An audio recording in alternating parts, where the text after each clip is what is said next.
안녕하십니까. 가톨릭 평가소를 진행하는 이창훈 알폰소입니다.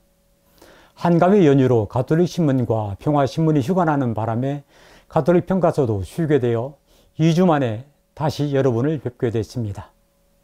계절은 바뀌어 완연한 가을로 접어들었고 교회 달력으로도 9월 순교자 성월을 보내고 10월 묵주기도 성월이 시작됐습니다.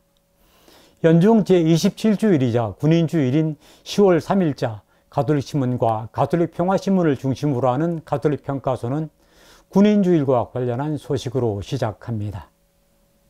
20살에서 24살의 남성, 대학 생활을 하거나 군 복무 중인 비율이 절대 다수를 차지하는 연령대입니다.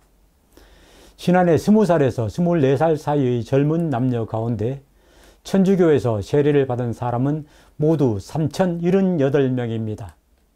이 가운데 남성은 85%인 2,616명이고 여성은 15%인 462명입니다.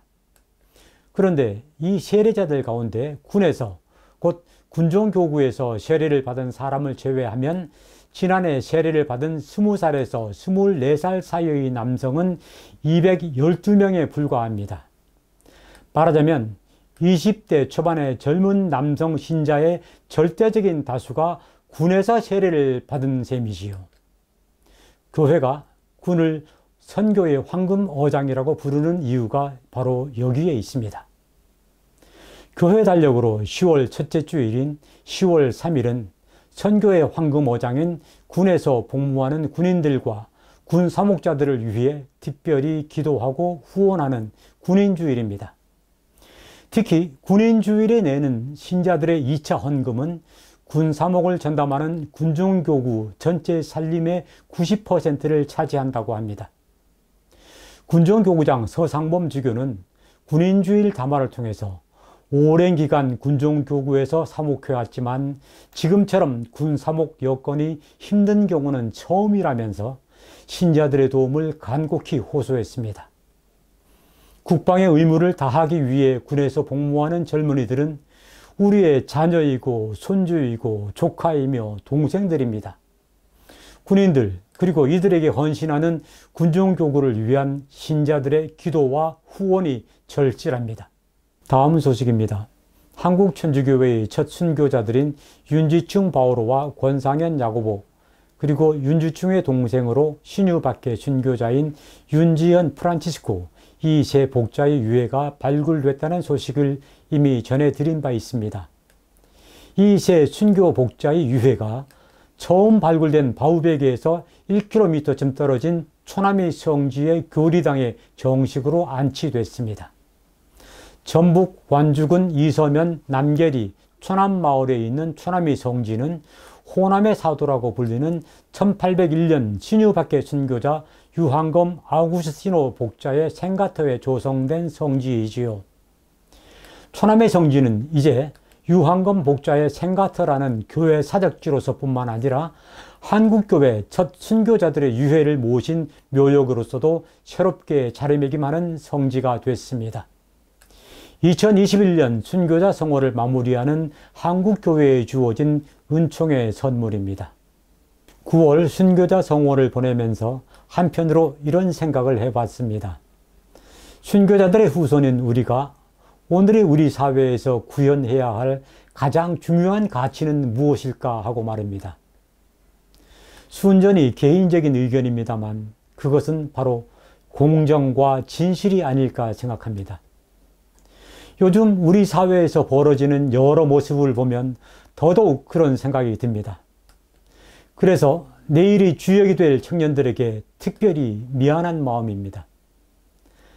때마쳐 한국 가톨릭 언론인 협의회는 한국 사회와 공정, 청년 문제의 해법은 이라는 주제로 제21회 가톨릭 포럼을 10월 6일 오후 2시 가톨릭 신문 유튜브 채널을 통해 온라인으로 생중계합니다. 한국 사회의 공정 문제, 특히 청년 문제에 관심 있는 분들의 많은 참여를 부탁드립니다. 다음 이야기입니다.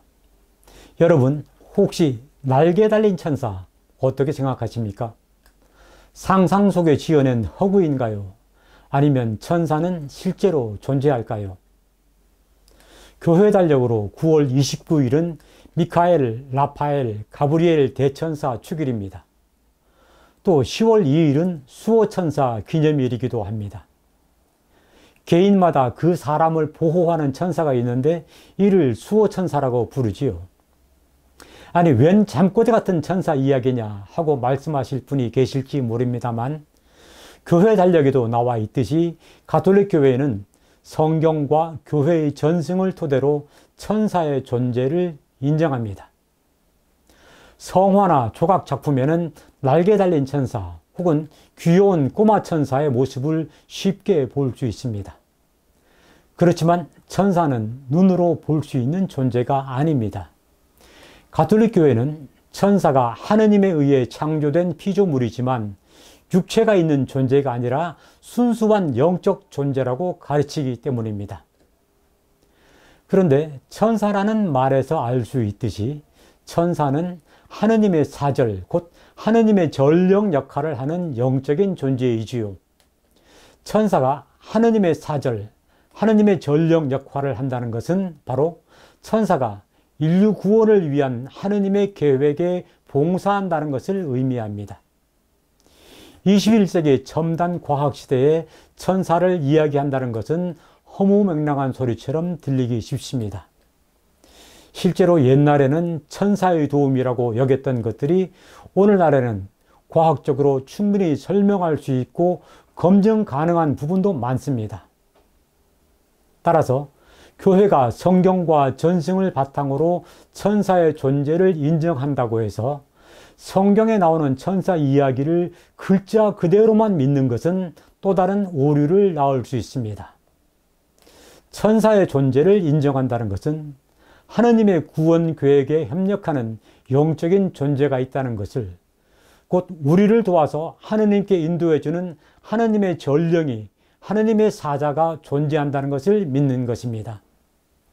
천사의 존재를 이렇게 이해할 때 우리는 매사에서 우리를 구원으로 이끄시는 하느님의 손길을 더 감사하게 느낄 수 있을 것입니다. 천사를 통해서 말입니다. 다음 소식입니다. 한국순교복자수녀회가 성좌 설립 수도회로 인준을 받았습니다. 모든 남녀 수도회는 설립 인가를 어디에서 하느냐에 따라 두 가지로 나뉩니다. 교구 설립 수도회와 교황청, 곧 성좌 설립 수도회입니다. 성 김대건 신부 순교 100주년이던 1946년에 설립된 한국순교복자수녀회는 1952년 서울대교구 설립 수도회로 인준받은 데 이어서 60년 만에 성좌 설립 수도회로 승인을 받은 것입니다. 성좌 설립 수도회가 되면 성좌, 곧 교황청에 직속되어 교구 설립 수도회보다 더욱 유연하고 폭넓게 사도직 활동을 수행할 수 있습니다.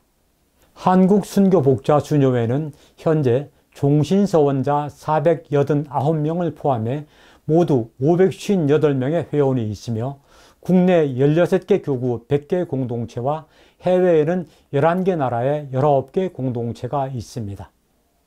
이어서 단신 몇 가지 전해드립니다. 서울대교구 빈첸시오 아 바오로회는 설립 60주년 감사미사를 9월 26일 주교자 명동대성당에서 총대리 손희성 주교 주례로 봉헌하고 지난 60년의 삶에 대해 하느님께 감사를 드렸습니다. 제주교구는 별을 보며 봉헌하는 특별한 추억을 담는 별별 미사를 매주 토요일 저녁 8시 삼매소에서 봉헌하고 있습니다. 별별 미사에 참여하는 신자들은 참회 예절 때, 강론 후, 그리고 영성체 후 이렇게 3번 하늘의 별을 바라보며 묵상한다고 합니다. 한국평협이 실시한 우리 성가 공모에서 대구대교구 성바오로 본당 서혜린 요세피나 씨의 생명의 불꽃이 되어가 최우수상으로 선정된 것을 비롯해서 우수상 1편과 장려상 3편이 각각 선정됐습니다. 캐나다 주교회의가 과거 가톨릭 학교에서 원주민 어린이를 학대한 사건을 인정하고 사과하면서 치유와 화해의 과정도 함께 약속했습니다. 대전교구 갈마동 본당공동체가 정부에서 받는 코로나 국민지원금을 지역사회의 고통받는 어려운 이웃을 위해 나누는 운동을 펼치고 있습니다. 코로나19 감염증의 확산세가 무섭습니다. 방역수칙 준수를 통해 확산 피해를 최소화해야겠습니다. 그렇지만 몸은 멀어져도 마음은 더욱 가까워지는 그런 하루하루가 되었으면 합니다. 가톨릭 평가소 여기서 마치고 저는 다음 주 이 시간에 다시 찾아뵙겠습니다. 구독해 주시고 시청해 주셔서 고맙습니다.